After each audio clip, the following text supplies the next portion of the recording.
Je dois vous faire un aveu.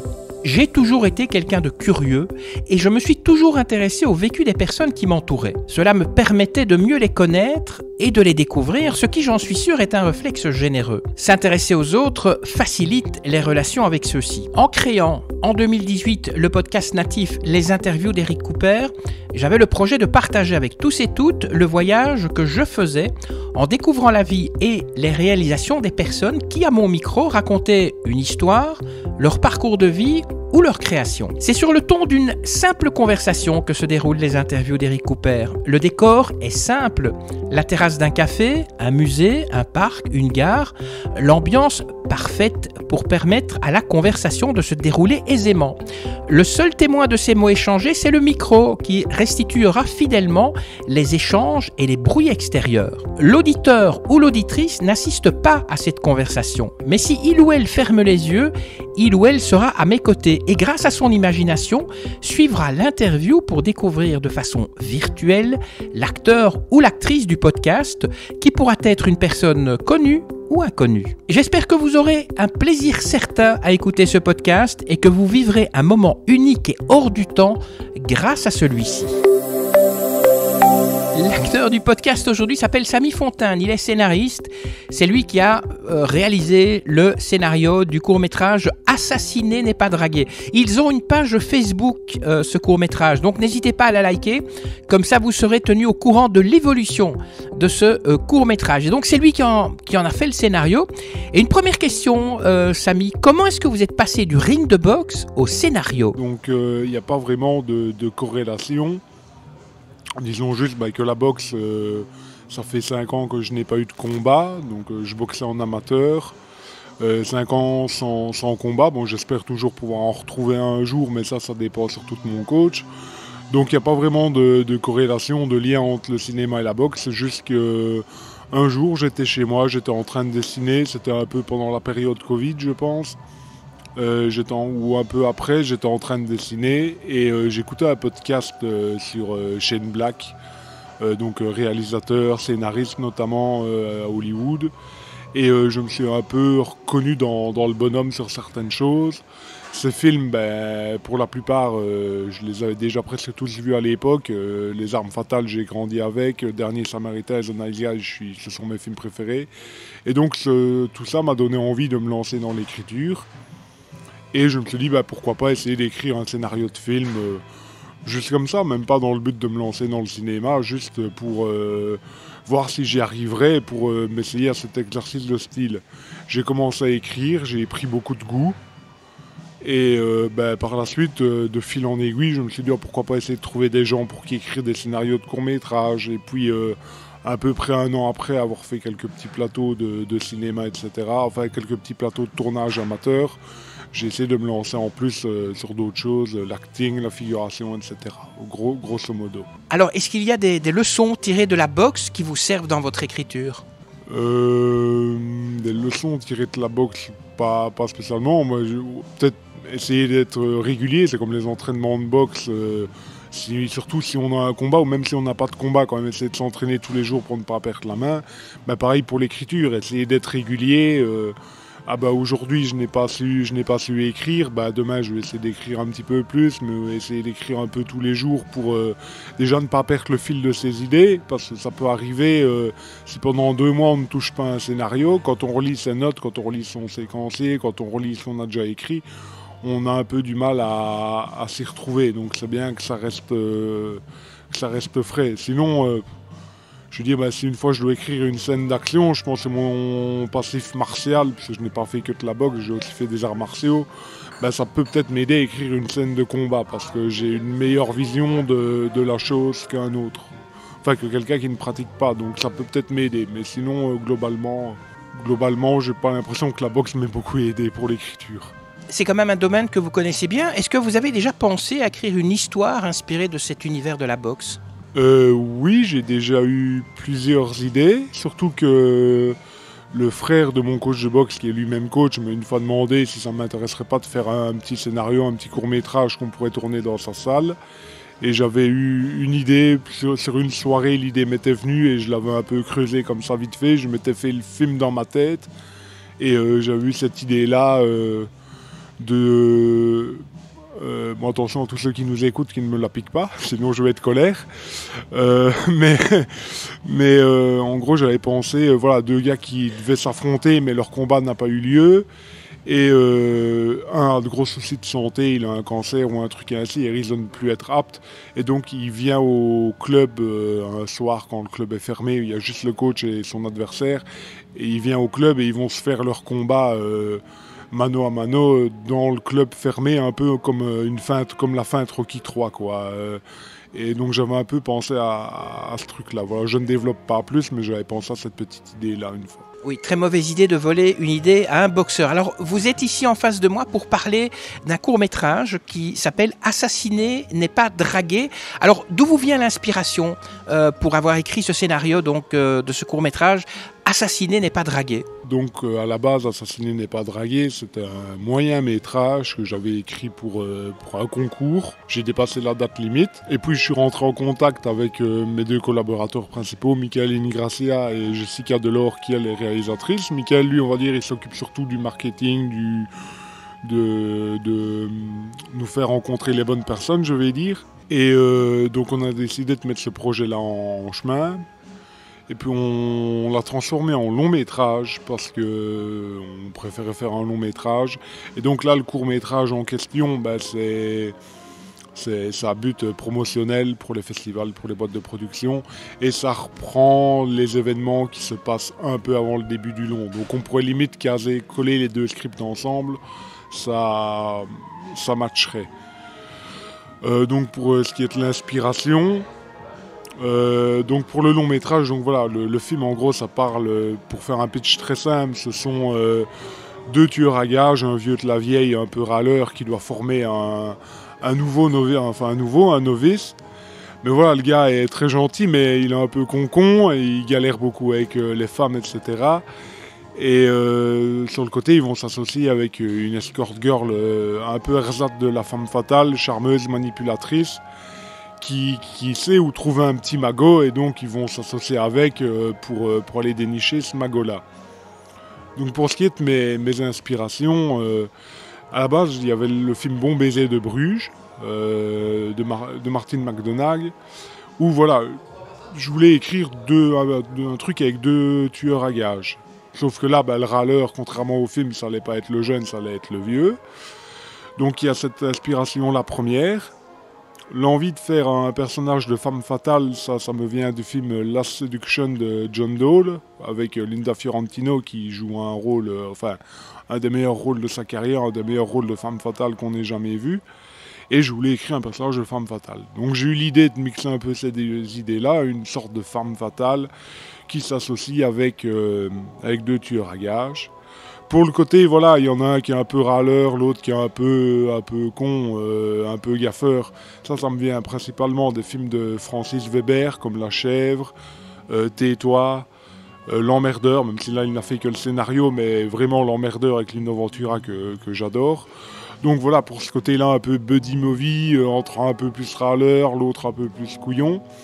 Et ensuite, j'ai eu l'idée de coller au personnage de jeune tueur à gages appelé Arthur, ce côté un peu galérien avec les femmes, parce que je me suis dit, bon, d'un autre côté, on a la fille là qui est charmeuse, manipulatrice, etc. L'autre, il est un peu con. On va lui mettre cette catégorie, cette caractéristique-là en plus, car ça pourrait matcher, ça pourrait donner des scènes un peu plus cocasses où elle comprend qu'elle peut le manipuler pour... voilà. Ça, son but, c'est récupérer l'argent, mais c'est surtout essayer aussi de se débarrasser du vieux tueur à gages qui, lui, a bien compris son jeu. Donc voilà. Pour ce court-métrage « Assassiner n'est pas draguer », est-ce qu'il y a un personnage que vous avez pris plaisir à créer et aussi à faire évoluer ? Enfin là on parle du court, mais c'est à la base, vraiment le projet de base c'est le long. En fait j'ai pris plaisir à créer ces 3 personnages principaux. Le personnage de Charles, donc le vieux tueur à gages, parce que j'aime bien écrire des personnages un peu plus bougons, un peu plus râleurs, qui ont la punchline un peu facile, je vais dire. Voilà, bon, comme j'ai dit juste avant, je suis un grand fan de Shane Black. Le Dernier Samaritain, c'est mon film préféré. Souvent, les critiques sur le film, c'est le film avec le meilleur punchline du monde. Donc voilà, moi-même, je suis monsieur punchline, donc forcément, j'aime... Rien que le mot, je l'aime, donc voilà. Donc Arthur, j'ai bien aimé, parce que forcément, c'était avec lui que les meilleurs gags pouvaient venir. Ouais, écrire ce personnage un peu idiot, pas gentil, mais voilà, un peu con. En fait, j'ai surtout pris beaucoup de plaisir, c'était en écrivant les gags, en imaginant, en écrivant certains gags, et où parfois, oui, je n'ai pas honte de le dire, quand je les écrivais, je me marrais devant mon PC. Et je sais bien que les 2-3 personnes qui ont lu le script ont également beaucoup rigolé, donc ça, c'est déjà encourageant. Si déjà c'est drôle, si déjà c'est drôle sur le papier, avec une bonne mise en scène, des bons acteurs, etc., ça peut être hilarant. Par rapport au cours, quelles intrigues supplémentaires le long métrage va-t-il explorer ? Quelle scène ? Est-ce qu'il y aura aussi de l'humour ou bien ce sera un peu plus violent ? Ou est-ce qu'il y aura des différences entre le long et le court ? Alors, comme j'ai dit, voilà, le court, c'est vraiment la présentation des personnages, on va dire. Le long métrage, voilà, ça commence dans un café. Les 2 tueurs à gages, ils sont dans un café. Voilà, il y a un petit côté un peu Tarantino, Reservoir Dogs. Et le court, voilà, ça montre vraiment comment le vieux tueur à gages, son patron lui oblige à former le jeune. Donc il va avoir cette scène-là où il apprend qu'il va devoir le former. Ensuite, il y a une petite scène de présentation de Linda, donc la femme fatale, qui va manipuler un homme, voilà, un personnage qu'on ne voit que dans le court-métrage pour arriver à ses fins, pour déjà un peu montrer son côté, elle sait jouer avec les hommes. Et ensuite, voilà, c'est une petite scène où Arthur et Charles, les 2 tueurs, vont se rencontrer. Donc vraiment, comme différence... C'est juste que dans le cours, il y a peut-être un petit peu moins d'humour, un petit peu moins de gags visuels. C'est vraiment voilà, une mise en bouche, un apéro pour présenter les personnages. Mais dans le long, voilà, ça y va sur l'humour assez noir, assez burlesque. Mais ça reste quand même voilà, assez léger. Je n'ai pas voulu écrire un film pour dénoncer quelque chose, pour faire... qu'à la fin du film, on se dise « Oh, j'ai totalement revu ma vision du monde, de la vie ». Non, c'était écrire une petite comédie un peu potache, avec des personnages attachants qui ont leurs défauts et leurs qualités, et surtout bien faire rigoler. Voilà, c'était un peu allié ce côté film noir, de tueurs, prostituées, magots à dénicher, avec un humour tout aussi noir et burlesque. Samy Fontane, vous êtes le scénariste, Jessica Delors, c'est la réalisatrice. Est-ce que vous pourriez nous dire 2 mots des acteurs en fait de ce court-métrage, Assassiner n'est pas dragué? Alors... Donc pour le court-métrage, donc on a tenu déjà à faire un casting nous-mêmes pour trouver les bons acteurs. On a fait 2 jours de casting qui se sont très bien déroulés. Bon, quelques désistements, mais ça arrive tout le temps. Donc comme acteur qui jouera Arthur, qui joue Arthur, vu que le court-métrage est déjà tourné, c'est Aurélien Milcan. Qui a déjà tourné dans quelques trucs, notamment un film avec Boudère, dans le film avec Boudère où il a un petit rôle. Lui, c'est la réalisatrice qui m'en a parlé, qui m'a dit « Je connais un gars qui serait idéal pour ce rôle-là ». Elle m'a envoyé sa bande démo. Et lui, je reconnais, c'est le seul, on lui a fait la fleur, il n'a pas passé le casting, car dès que j'ai vu la bande démo, j'ai dit « Bon, ça c'est lui, il est né pour le rôle ». Jessica avait déjà tourné avec lui dans un de ses courts-métrages, donc j'ai aussi pu voir ce que ça donnait. Donc voilà, le gars est très bon acteur.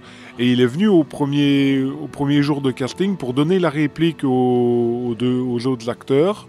Donc la preuve qu'il était investi. Pareil, en le voyant au casting, je me suis retenu de rire plus d'une fois et je me suis dit il est vraiment parfait pour le rôle. Pour Charles, c'est Yann le Riche, qui voilà, lui il nous a été conseillé par Aurélien. Donc il est venu passer le casting ainsi que plusieurs autres. Et le hasard a fait que c'est lui qui se démarquait le plus. Déjà, il avait la gueule, on peut dire. Il avait vraiment la gueule que je pouvais m'imaginer pour le personnage. Donc ça, c'était parfait. Et voilà, il s'est démarqué tant au niveau des scènes qu'on lui demandait de jouer que des improvisations, car Jessica a tenu à faire beaucoup d'improvisations. Et pour ce qui est de la dernière actrice, Gladys Mati, voilà, c'était une amie à moi qui est actrice. Et je me suis dit, bon, physiquement, elle colle au rôle. Je ne l'avais jamais vue jouer, mais je me suis dit, je vais quand même lui en parler. Elle avait bien aimé la lecture du moyen métrage. Donc elle a participé au casting. Et là, elle a eu un peu plus de concurrence. Mais là où vraiment elle s'est démarquée par rapport aux autres actrices qui venaient, c'était le côté un peu charmeur, manipulatrice, que les autres actrices étaient un peu plus timides, un peu plus sainte-nitouche, donc elle s'est vraiment démarquée pour ça. Et pour ce qui est quand même des deux autres acteurs du court-métrage, je vais quand même les citer, même si eux, leur personnage ne reviendra pas dans le nom. Il y a Nicolas Schmidt qui jouait un passant. Lui, il est auditionné par Self-Tape, mais c'était vraiment le meilleur. Voilà, lui, on va dire, c'est le personnage qui sert à montrer que le personnage de Linda est très charmeuse et manipulatrice. Et l'autre actrice qu'on a prise, c'est Joanne de Brooks, qui jouait également une passante qui va avoir affaire à Arthur et à qui elle va notamment demander une cigarette. Je n'en dis pas plus, mais... Et Gladys, on précise, elle a étudié au cours Florent.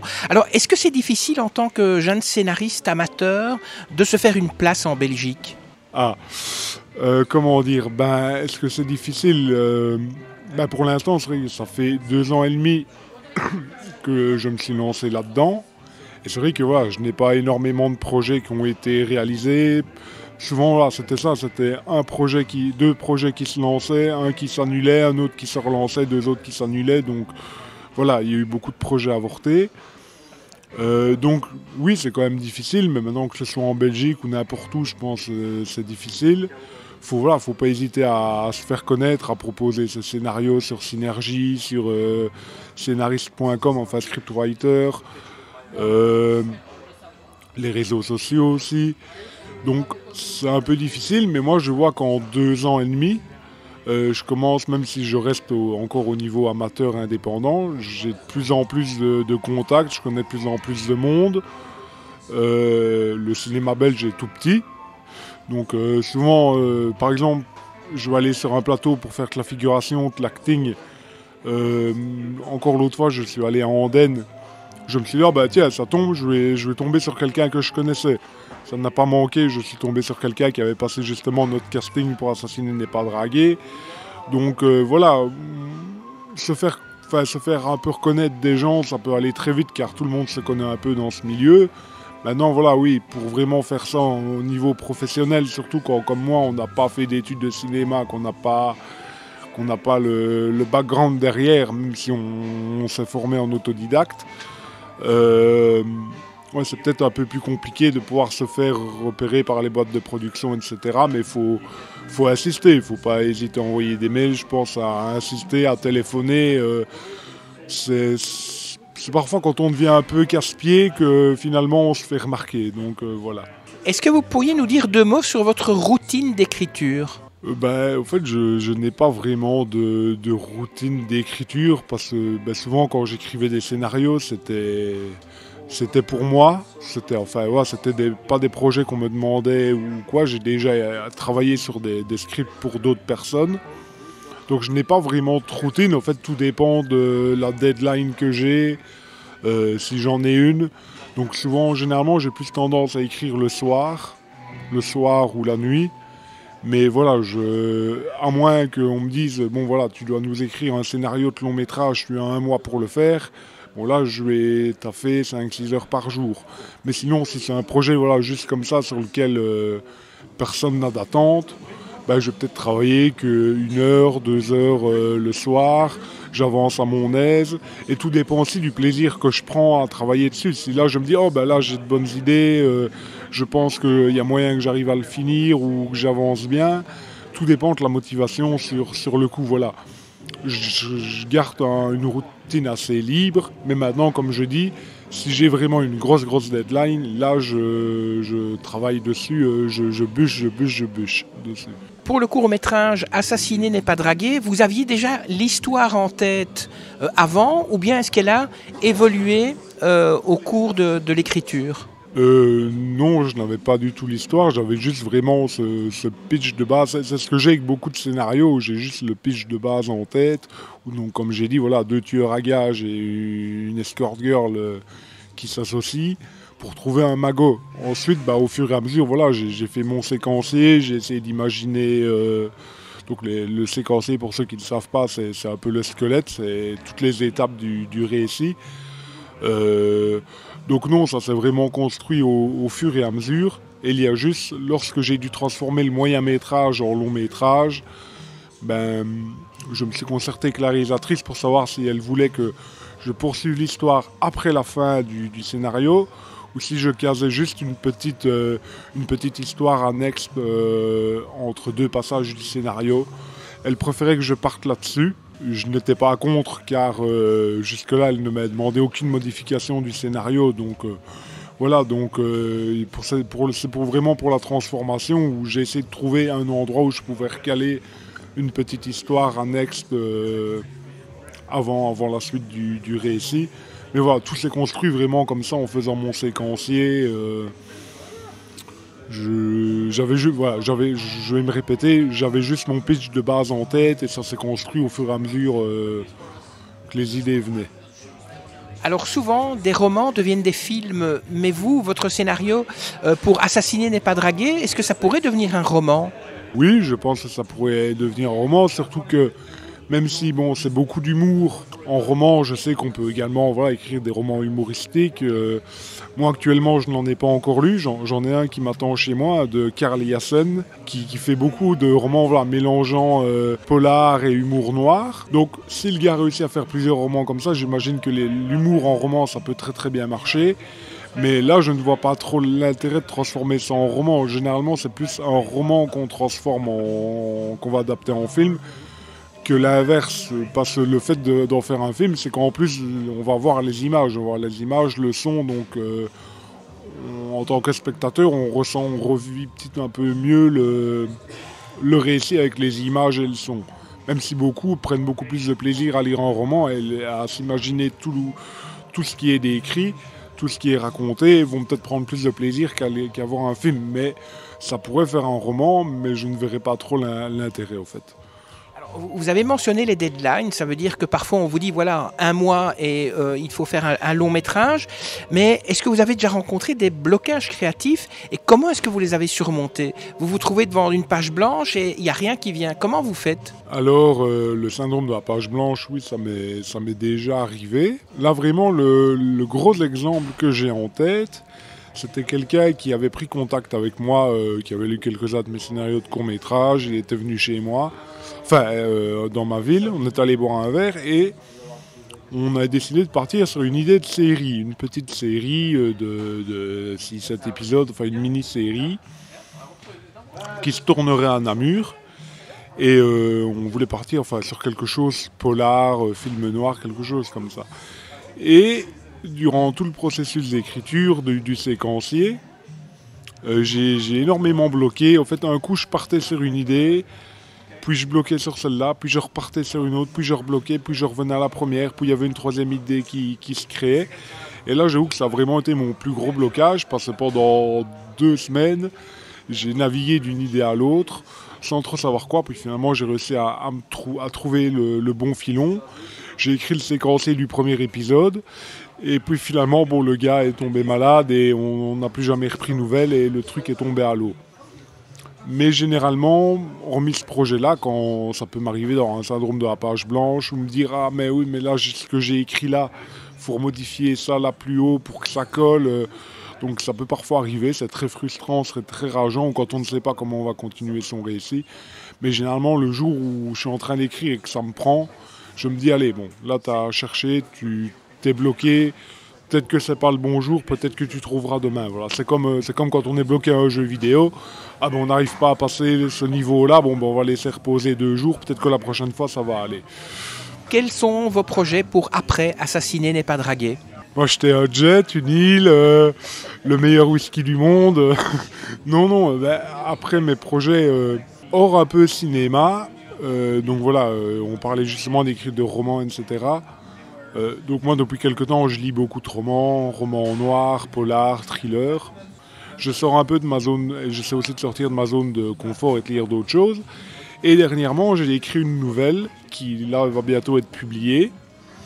Et donc je l'avais écrit pour essayer de repasser un peu au format littéraire, car à la base c'était ça que j'ai voulu écrire avant de passer à l'écriture de scénarios qui étaient plus adaptés. J'ai écrit cette nouvelle, j'ai trouvé une maison d'édition qui était OK de la publier. Du coup ça m'a donné confiance et je me suis dit pourquoi pas essayer de me lancer dans l'écriture d'un roman vraiment complet. Et donc là depuis quelques temps, un peu le soir quand j'ai le temps, je travaille 1 heure sur le séquencier, sur le squelette de ce roman-là. Donc il y a ça comme projet que j'aimerais bien mettre sur pied. Et puis sur le côté, j'ai 2-3 petits projets. J'ai un court-métrage que j'ai écrit, d'humour noir. Et j'ai trouvé quelqu'un pour le réaliser. Mais là, on a un peu mis ça en pause. Et peut-être que d'ici le mois de mars, on essaiera de retrouver les fonds, soit par un producteur, soit par du crowdfunding. Voilà, plus de 3 autres petits projets un peu plus minimes, mais j'essaie de me diversifier. Votre livre, on peut en avoir le titre et chez qui il va sortir ? Alors, comme je dis, c'est un livre, mais c'est vraiment une toute petite nouvelle de 40 pages. Bon, ce qu'il y a de bien avec du 40 pages, c'est que ça se relit très facilement. On a plus facile à relire un roman, un truc de 40 pages que de 320. Surtout que je pense que c'est le type d'histoire où on peut avoir un certain intérêt à la relire pour bien faire, une fois qu'on l'a eu une première fois, qu'on a le dénouement final, relire, refaire attention à tous les petits détails, tous les petits trucs qui font tiquer pendant la première lecture. Alors ça s'appelle Perturbante Visite. Ce sera publié chez Véron Édition, une maison d'édition de Paris. Et en gros, l'histoire, voilà, pour donner le pitch, c'est un assistant social un peu désabusé. Voilà. On va dire qu'au lieu de mettre un détective, j'ai pris un assistant social un peu désabusé qui va un matin dans un camping résidentiel, mais un peu miteux. Et il doit aller là-bas faire une visite auprès d'une famille qui a quand même un lourd passé, un père alcoolique, anciennement alcoolique, violent, etc. Car leur fils, le cadet de leur enfant, leur plus jeune fils, ne s'est pas présenté à l'école depuis plus d'1 semaine et l'école n'a pas eu de nouvelles de la famille, rien. Donc, au vu du passé de la famille, ils ont préféré envoyer cet assistant social là-bas qui va un peu faire... il va faire sa journée de travail. Il n'est pas content de la faire. Alors une dernière question, si vous pouviez écrire n'importe quel projet sans aucune contrainte, quel genre d'histoire ou de film vous aimeriez créer ?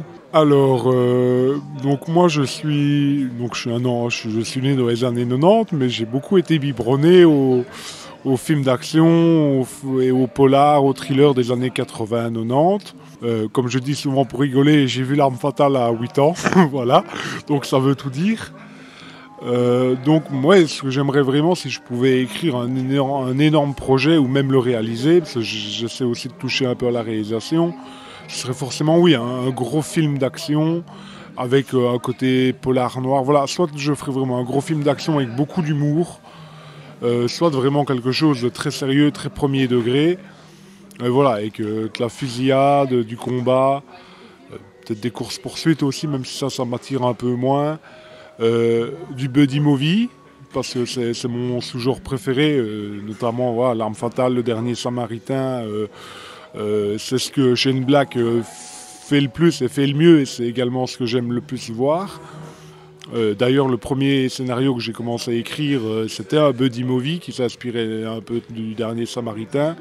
Donc voilà, si j'avais vraiment un projet, ce serait ne serait-ce même que enfin pouvoir retravailler mon tout premier scénario que j'ai laissé en pause depuis quelques temps et pouvoir le faire. Alors que niveau action, etc., c'est pas le film avec le plus d'action, le plus de trucs, mais il y a ce côté un peu film d'action, film de baston, polar noir, buddy movie, donc ça c'est le type de projet que j'aimerais bien faire. Où j'ai pas de limite, oui. Ça y est, c'est fini. Merci Samy Fontane d'avoir répondu à mes questions. Je rappelle, vous êtes scénariste et vous avez créé le scénario de ce court-métrage « Assassiner n'est pas draguer ». Ils ont une page Facebook, ce court-métrage, donc n'hésitez pas à la liker. Et n'hésitez pas non plus à liker ce podcast si vous l'avez aimé. Partagez-le avec vos amis. Faites-leur connaître aussi Samy Fontane. Abonnez-vous et faites un like. Abonnez-vous parce que comme ça, vous serez tenu au courant de la publication du prochain podcast. Allez, sur ce, je vous quitte. Que la force soit avec vous et avec tous les autres. Et à très bientôt. Bye bye.